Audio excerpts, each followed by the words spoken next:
Hello, welcome to Mr. B's Ukulele channel. Please like and subscribe, and I hope you enjoy watching. This is my tutorial for Chord Tanjiro no Uta, which is one of the main themes from the Japanese anime series Demon Slayer.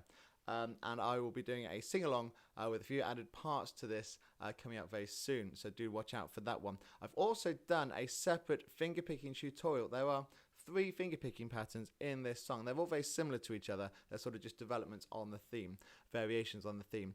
And I've done a separate tutorial that's already out last Monday for those, so you can look at those in a bit more detail. So I don't want to spend too long on those in this video. So do start by looking at those if you haven't done already. And what we'll be doing today is talk about how they fit into the whole song and how the whole song fits together. So we'll have a quick look at the finger picking patterns. We'll then look at the chords and the strumming patterns, and then we'll look at the layout of the song, and I'll give you a quick demo as well. Okay, here we go. So as I said, the finger-picking patterns are, there's 3 finger-picking patterns, and they're all very similar. They basically build up on the first one. So the first one lays out the main tune, and then the second one adds a bit more detail, and the third one adds a little bit more as well. So once you've mastered one, the other 2 are very easy to get to grips with. So I'm just going to play those through very quickly now. Like I said, do look at my Monday tutorial looking at these if you need a bit of help with them, but you might be able to just read through the diagrams as they are. So just to explain my diagrams as well, I have color-coded the numbers on the chart just so you can see. That's not for the left hand, that's for the right hand. On the left hand, it's natural that if you're putting down a first finger, on the first tab you use your index finger. If it's a second tab, you use your second finger. If it's a 3 for the third tab, you use your third finger. And then you might slide up for the 5th tab when you need it, or slide your third finger up. Perhaps that's the easiest way of doing it. So that's quite natural in your left hand, I think, to use your first, second and third finger on the different tabs. But on the right hand, sometimes it's a bit confusing to know which finger to pick with. Do I pick with my thumb or my index or my ring or my middle finger, my middle or my ring finger, sorry. Which fingers do I use when I'm doing the finger picking? And I've just color-coded it as a guide.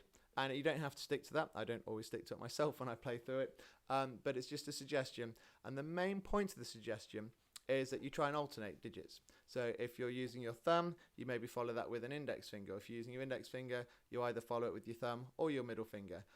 Some people might like to use, personally I like to use my thumb, index and middle finger for finger picking. Some people might like to just use thumb and index finger. Some people might like to use 4 digits with the ring finger added as well across all 4 strings. So you can finger pick whichever way is most natural for you.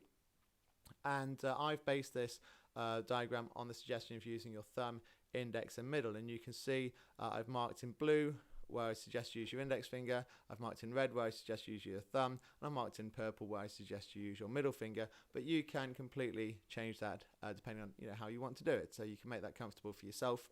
The point is to try and alternate, because when you alternate and you're slightly rotating your wrist as you do it, you get a smoother flowing finger picking playing style than if you're just using the same digit to sort of hack down repeatedly. So it's better to be trying to alternate. So you'll see that I don't have the same color twice, and that's the main suggestion on this. So you're trying to alternate either thumb and index or index and thumb or index and middle, just so you've got that smoothness developing in your playing style. So let's just have a look at the opening pattern. The opening pattern starts on the E string and goes like this.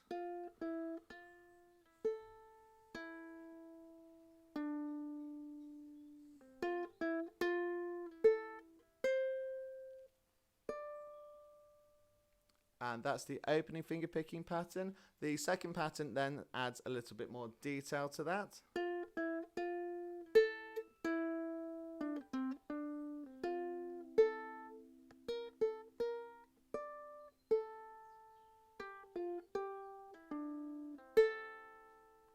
Okay, that's the second pattern, and then the third pattern just does a slight change at the end, and then leads into the second half of the song and goes like this.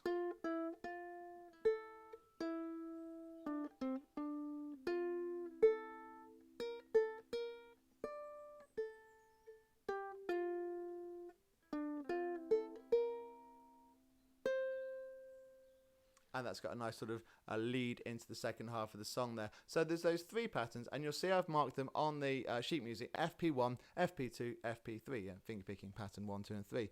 And in the lyric boxes in blue, I've put in brackets FP1, FP2 and FP3 in a couple of different places. So you can see that, a clear indication hopefully of when you have to play those 3 patterns.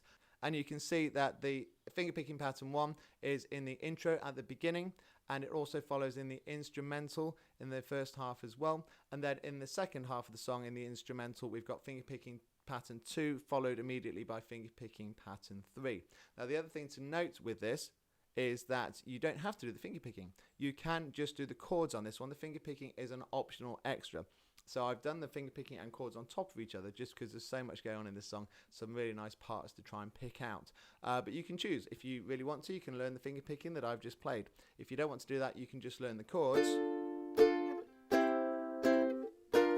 that go underneath that. And if you really want to get clever and put the 2 parts together, recording it or getting someone else to play along with you as well, you can have a lot of fun with that. So it's up to you how you go about this song.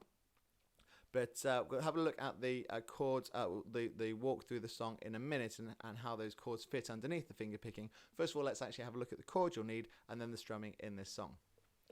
So the chords, there's quite a few different chords in this song, and some of them are brand new to us that we haven't done on this channel before. So let's just have a quick whiz through the ones we do know, and then we'll look at the ones that are new. So to begin with, we've got a C, and we've got an A minor, we've got an F, we've got an A7, we've got a D minor, we've got an E minor, and I'm just having a look. We've got a G minor, which I think we've come across before. It's not new to the channel, but it might be new to you. It's not one I use a lot. So the G minor is first finger on the A string, second finger on the C string, and third finger on the E string there, the G minor. It's a lovely sounding chord.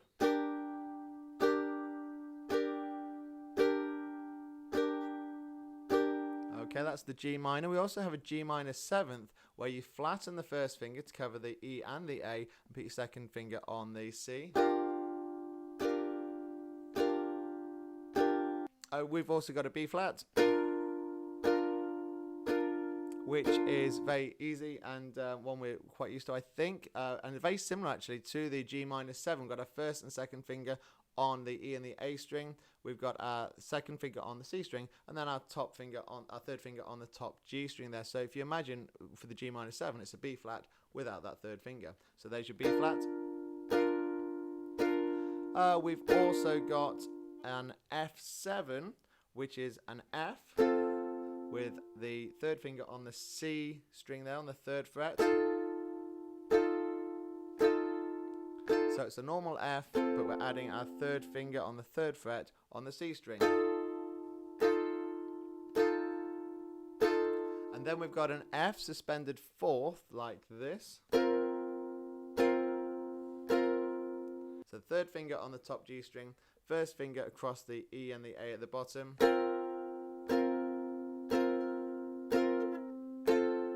And you hear here how that nicely finishes on the F there. So the pattern there is the F suspended 4th to the F in the song. So we can have a quick look at that transition there. So the F suspended 4th to the F. So that is something that happens several times in the song, so that's a good transition to look at as well. And we've also got an A sharp minor,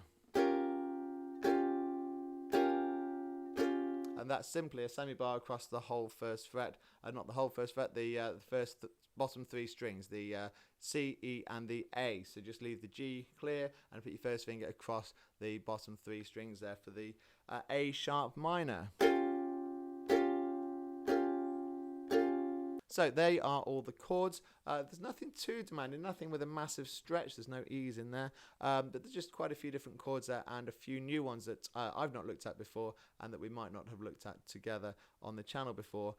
So just spend a moment having a look at all of those and getting familiar with them, and then you'll be ready to have a look at the song. Let's have a look at the strumming patterns. Okay, there are two strumming patterns, so it's relatively easy to do the strumming on this one. We've got a really slow down, down, up for most of the song, and then we've got a down, down, up, down, up on the green marked chords. So the down, down, up is, I've put most of the chords in red there if you look on the sheet music, and then in green I've marked down, down, up, down, up like this, just to give you a flavour of it. So the introduction, which fits in, so this goes on top of or underneath the fingerpicking 1 pattern, will go like this. D minor with the down, down, up. C, down, down, up, down, up. Again, D minor, C, and then the longer pattern on the B flat. And you would put fingerpicking pattern 1 on top of that one if you wanted to, or instead of that one in the song. And then you'll see the rest of the verse. First verse is all down, down, up, and we just gets mainly for the instrumentals, but also in some other parts of the verse further down the page. If you look at the first page, it's just a few bits where it finishes with the green down, down, up, down, up. So it just switches occasionally between the two. So it's mainly a nice slow down, down, up.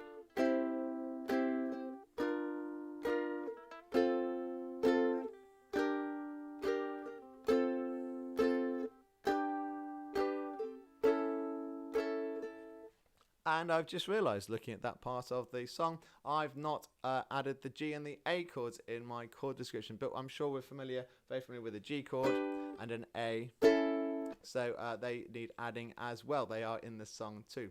I completely forgot about them, but no surprises with those.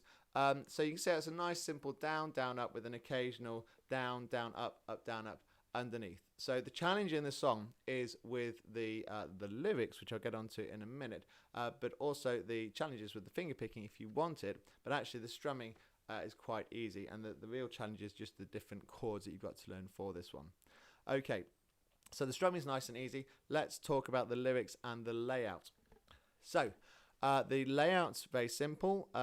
We've got introduction, verse, an instrumental with some finger picking there if you want to, then the second verse underneath, then on the second box another instrumental with 2 finger picking patterns that you can add if you want to, and then the rest of the verses in the second half of the song. So it's relatively straightforward layout. There's no repeats, it just reads through from left to right, top to bottom, and the main complication is that you've got the option of putting in the finger picking if you want to. Now the other aspect of this is that I have done it in Japanese. And I've decided this year to try and do some authentic Japanese songs. I've done one in the past, Ponyo, where I did an English translation, and it never felt quite right doing it because you have to completely change the song. And actually the song was written in Japanese. We should be trying to learn that in Japanese in the original if we want to enjoy the song, because as soon as you translate a song, it completely loses all meaning, and it loses all rhythm and rhyme as well. It just doesn't work as a piece of music. So we're going to try and learn it in the original Japanese. If you're not familiar with Japanese language, that's going to be a challenge, but hopefully it'll be a fun challenge, and no one says you have to get it perfect. The Japanese language, in short, tends to be spoken very phonetically. So if there's an E, don't say E, it's an E. It's an E sound, E. If it's an I, it's an I sound. If it's an O, it's an O sound. So very phonetic sounds. So I will give you a bit of a demonstration now as well, so you can hear how some of that comes together. In fact, I'll give a bit of a walk through the beginning of the song so you can see the different styles of the strumming as well, and some of the chords. So it starts with finger picking pattern 1 on top of the introduction, which is the D minor to the C, and then the long strumming on the B flat, and then the D minor again, and the C, and the long B flat. 目は閉じて思い出す過ぎ去るしあの頃の戻れない帰れない広がった深い闇. Then we go into the instrumental, which is either finger picking pattern 1 again, or the same as it was at the intro with the chords. D minor, C, and a long B flat. And then the same again, D minor, C, and a long strong B flat. Now I have written this sheet music using the Japanese alphabet of Romaji. Now that's basically a westernized version of their alphabet. Japanese uses kanji characters and also a simplified version of kanji, which is hiragana and katakana, which is a slightly easier version of characters to learn. But the kanji is the main form of written language in Japan, and there are many, many different kanji characters, and it's very hard to learn. And that's a complete departure for anyone watching my channel. So I've not written this in hiragana or katakana or kanji, because that would be, you wouldn't be able to read it at all. And this has been written very carefully in Romaji for you, so you can clearly see the sounds and follow them, and like I say, just try and read them phonetically like I did there in the first verse for you. So if we have a look underneath, it then carries on where it says Moro renai. Moro renai, kaerenai, edo ga hatta hukai ami. Then the B flat. Nakita kunaru yona. F7, G minor. Ya, A7, Sashi, O, D minor, Do. F7 on the end. B flat again. Donani kuru, A minor. Shikutemo, D minor. And then it speeds up a little bit. My G minor, my G minor 7, Susume, A sharp minor, Setsubo on the G minor, Otachi, and that's where on the G minor and the C we actually go into the down, down, up, up, down, up. Setsubo Otachi. Oshinatemo, and then it slows down as you go into the next verse on the down, down, up for the F. Carrying on with the F, Ushinatemo, and the E minor, Ushinatemo, on the A, Ikite, D minor, Ikusi, Shikanai, A minor with the long pattern to the B flat, Donanani, Uchino, A mesaretemo, D minor, G minor, Mamoru si monoga. Then we've got the suspended F. Ru to the F. And then we go into the instrumental part again, which is very similar to the beginning. And we've got the finger picking 2 and 3 patterns to follow that. So we've got a basic extended instrumental on the D minor, to the C, to the B flat, to the F, to the G minor, to the F, to the G, and to the A, and then the D minor for the second line, to the C, B flat, and F, and then the G minor, and the F, and then we do the long patterns on the B flat, and the C, and we do the C twice. And that's where on the finger picking pattern you are then doing, and that's then fitting in with the B flat, da, da, da, da, da. Oshinatemo, and then you carry on, Oshinatemo, D minor, Ikite, Ikushikanai. And then it carries on. Now, what I would do is I would suggest you follow my sing-along very closely if you're not familiar with this song. If you do love the song, it might be worth, and you know it already, it might be worth having a good listen to it. Listen to the original Chord Tanjiro no Uta, and get the song lyrics in Japanese in your head, so that then when you come to playing the full song, you can follow that and learn from the original, because that will be more authentic than my attempt to translate or to sing it in Japanese. So a bit of a departure from my normal songs. It is quite a challenge. I hope everyone enjoys it. Let me know in the comments how you get on with it, and do take care. Thank you very much.